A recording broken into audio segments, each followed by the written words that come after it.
Welcome to IGM Guru. IGM Guru is one of the global leading online training and certification provider for IT expert by the skilled IT gurus to help them achieve their professional goals.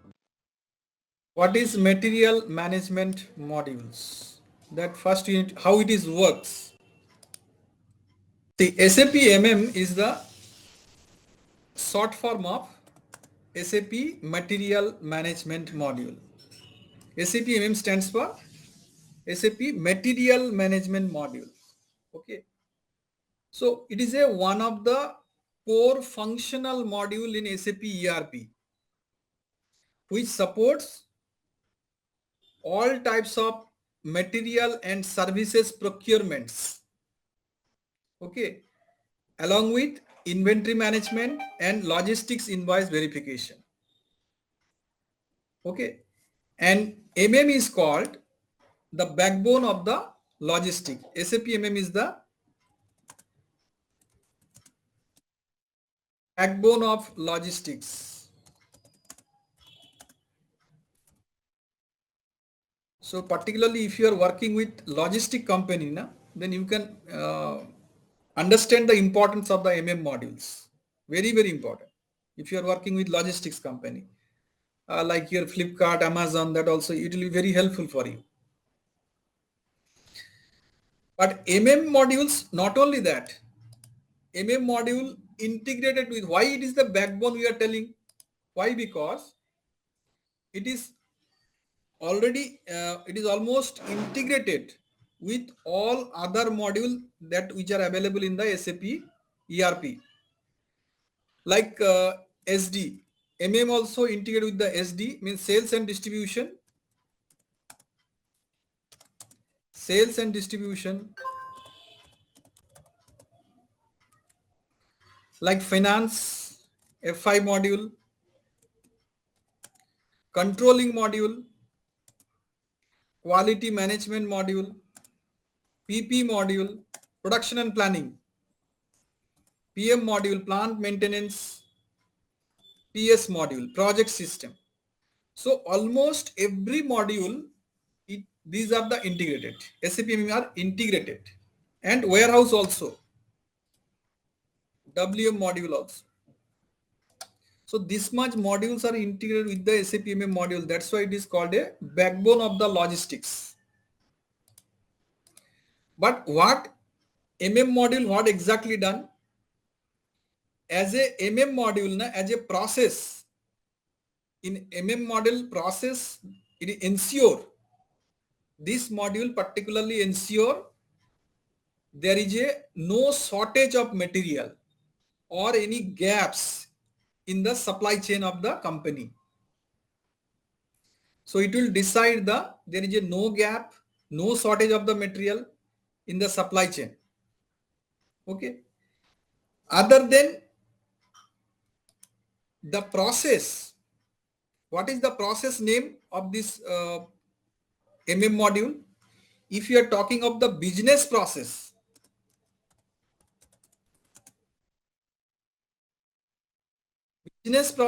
or procurement process,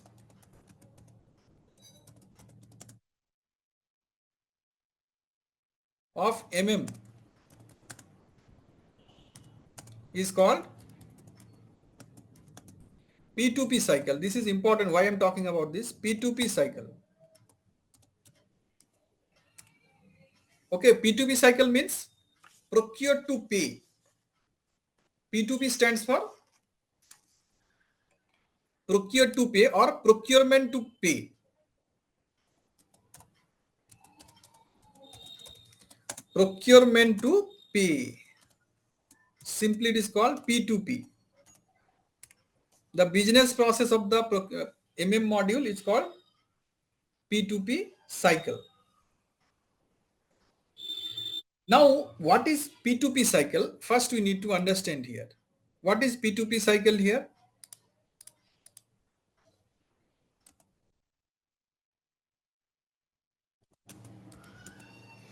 In P2P cycle, what is the first process flow? First, we need to maintain the process flow here, entire process flow for the P2P cycle. So here in the first step, any department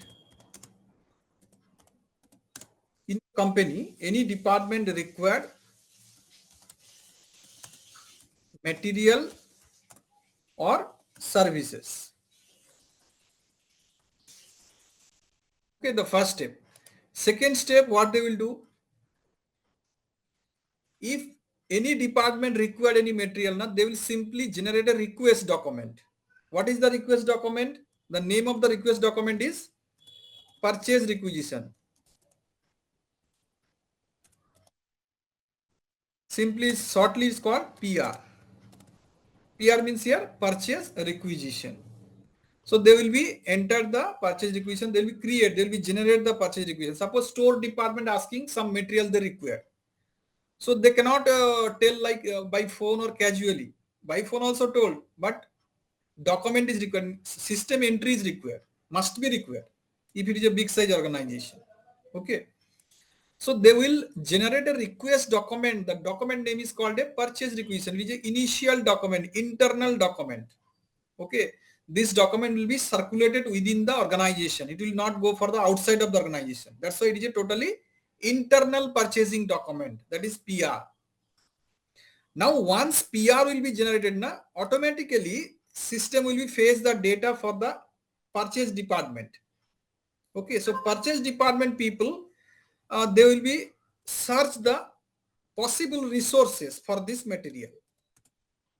Source determination. Next step is source determination. Number 4. Then after determining the source, now another request document will be sent by the purchase department to the possible supplier. The document request document name is called a RFQ. RFQ means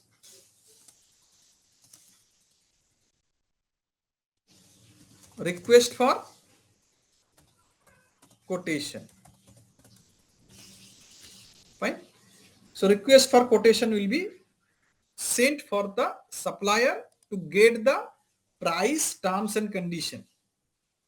Now once RFQ will be received by the sources, by supplier, they will send their quote. Once they will be sent their quote, in client side, they will maintain all the prices and other along with other terms and condition. That is, they will maintain the quotation in the SAP system. So quotation will be maintained. Next step, what will be happen? Number 6. Once quotation will be maintained, then they will be compare all the quotation, means price comparison will be done. Price comparison statement. One statement will be generated by the purchasing department. Now after price comparison, they will be select one particular supplier. Okay. Whatever the best supplier is there. Now what will be happen? Now if it is a long term purchase, means it is not a one day purchase, because company are looking for 1,000 metric tons raw material, and for that they have selected one ABC company as a supplier. So they will go for a long term agreement, means here contract will be prepared. Contract will be, if it is a long term agreement, then we'll go for the contract. But if it is a short term basis, then what will be happen? After price comparison, they will generate a order document. Purchase department, they will be generate a order document, that is called your purchase order.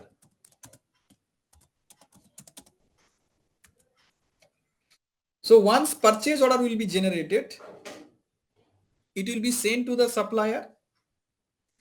Now based on the purchase order, supplier will be delivered the goods. So once they will deliver the goods, then along with GRN. Okay. Now goods receipt will be done in the system by the purchasing department. Goods receipt.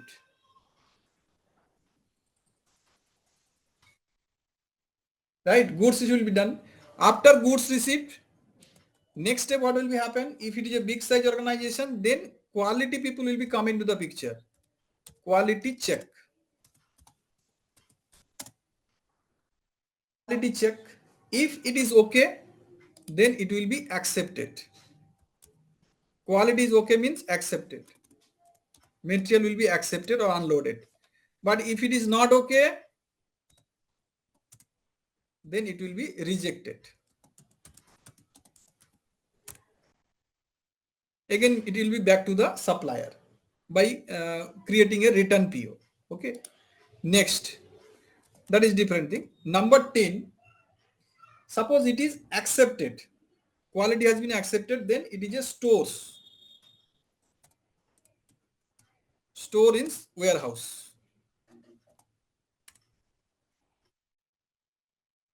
After that, once goods receipt will be done here, from there, supplier will be send their invoice along with GRN. Okay, so GRN and invoice, based on the GRN, goods receipt will be done. So after that, they will be submit the invoice. Okay, invoice receipt.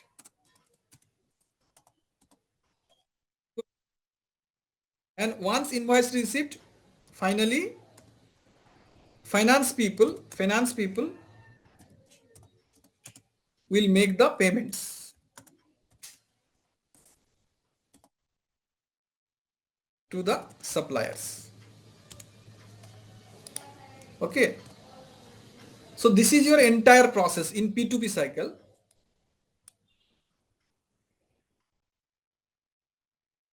Sir, Yeah. this quality invoice receipt will done after quality check, right? Yeah, after quality checking, na? After quality checking, if it is quality is okay, then material will be accepted. Yes. If it is not okay, then it will be rejected and it will be sent back to the supplier again. Okay. But as of now, suppose it is accepted. After accepting what? Then it will be unloaded at warehouse. After unloading the warehouse, again, the purchasing department, here, they will check the 3 documents here. That is called a 3-way checking. 3 document means here, purchase order, this one, GRN, goods receipt note, and along with invoice. Total 3 document will be verified here by the purchasing department. That is called a 3-way checking. Sometimes 2-way checking also done. Invoice and goods receipt. Okay, 2-way checking, 3-way checking will be there in the it is vary to company to company. 3-way means your purchase order, goods receipt note, GRN and invoice receipt. Invoice, total 3 documents will be verified here. If it is okay, 3 documents are okay, it is matching, then they will go for the payments, final step. They will go for the payments, and payments will be indicate that the completion of your P2P cycle. Clear? So procurement process starts with purchase requisition. Sir, Let me finish first. It will be start with purchase requisition and ends with goods receipt and payments. Final step. Okay? Tell me. sir, what is the quotation process? Quotation is nothing but it is a list of prices supplied given by your possible supplier. So see, whenever you are sending a request for quotation, request for quotation will be sent by mail, by telephone, like that. Suppose I require 1000 kgs raw material. So what is, please tell me what is your price and other terms and conditions. That is called request for quotation. So after receiving this request, supplier will be given their quotation. price, terms and condition, forwarding charges, delivery charges, transportation, everything they will maintain here in the quotation. So once purchase department, they will receive the quotation, they will maintain all the prices, all the quotation in the SAP system. After maintaining, they will be compare all the prices. That is called a price comparison statement. So it's just a comparing purpose. Which one is the best? Okay, which one is the best? Which supplier is the best? Some supplier giving, they are quoting their price like that, 100 rupees plus transportation charges, 5 rupees per kg. Okay, plus GST, like that giving. Some supplier giving, no, my price is 112 plus GST, inclusive transportation, inclusive transport. Some supplier giving, my price is 102 plus transportation charges plus GST, like that they are giving. Okay, so which one is the best for them? They will be, how to detect that which one is the best? By comparing the all the prices. That is called your price comparison statement. They will prepare the price through ME49, transaction code ME49. Through this, they will compare all the prices from all the suppliers. After that, they will decide which supplier is the best for them. And once it will be decided, they will be release the purchase order. Clear? So this is the entire process. But as a consultant, we have a lot of work is here, because we have to configure each and every purchasing documents here as per the client requirements. First of all, your purchase requisition. Second thing, your RFQ, request for quotation. Third is your purchase order. Okay, then we have to go for the invoice receipt configuration. So everything we have to check here, particularly purchase requisition, request for quotation, then quotation, price comparison, purchase order. So all we have to configure here, except your your quotation and price comparison. These are the client process. They will maintain manually. So it is not our job. We have to show them how to maintain that. But remaining thing we have to configure as a consultant, like purchase requisition, RFQ, and purchase order. Very, very important, purchase order. Because most of the company, they will be use the purchase order only. Sometimes they will not maintain the PR also. They directly go for the purchase order. So based on the requirement, we have to initially learn all these things. We will learn all these things. Thanks for watching the video. For full course, please visit www.igmguru.com and enroll today.